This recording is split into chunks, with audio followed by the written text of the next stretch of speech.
तो अगले 5 मिनट तक मैं एक चैलेंज ट्राई करने वाला हूँ, जिसमें होगा ये कि मुझे अगले 5 मिनट तक कुछ भी नहीं बोलना है, मतलब साइलेंट टू साइलेंट बैठ के रहना है। तो क्या मैं ये चैलेंज कंप्लीट कर पाता हूँ या नहीं, तो उसके लिए भाई लोग वीडियो को एंड तक जरूर से देखना। तो करते हैं चैलेंज स्टार्ट और देखते हैं कि ये चैलेंज मैं कंप्लीट कर पाता हूँ या नहीं। तो लेट्स गो गाइस, करते हैं चैलेंज स्टार्ट। अगले 5 मिनट तक मैं कुछ भी नहीं बोलूँगा, चुपचाप शांत बैठ के रहूँगा। तो करते हैं चैलेंज स्टार्ट।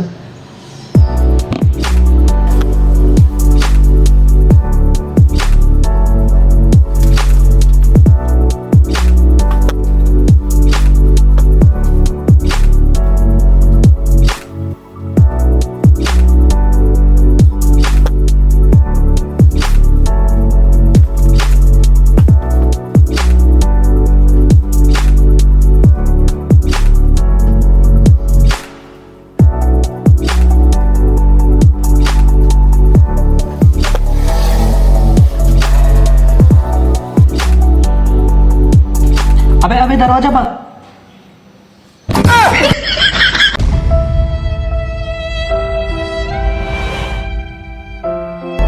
भाई हुआ ये कि एक बंदा दरवाजा बंद कर रहा था और मैंने ध्यान नहीं दिया कि मैं वीडियो बना रहा हूँ या, और मैंने उसे आवाज़ दे दिया। उसके चक्कर में ये चैलेंज भाई मैं हार चुका हूँ। तुम लोग ट्राई करके जरूर से देखना कि भाई लोग तुम लोग कितने टाइम तक चुपचाप शांत बैठ सकते हो, साइलेंट टू साइलेंट। ट्राई कर जरूर देखना और भाई मुझे कमेंट कर जरूर बताना कि तुम लोगों ने कितने टाइम तक बिना बोले बैठ कर रहे हो। तो कमेंट करके जरूर से बताना, ठीक है। तो जब तक सबको बाय बाय।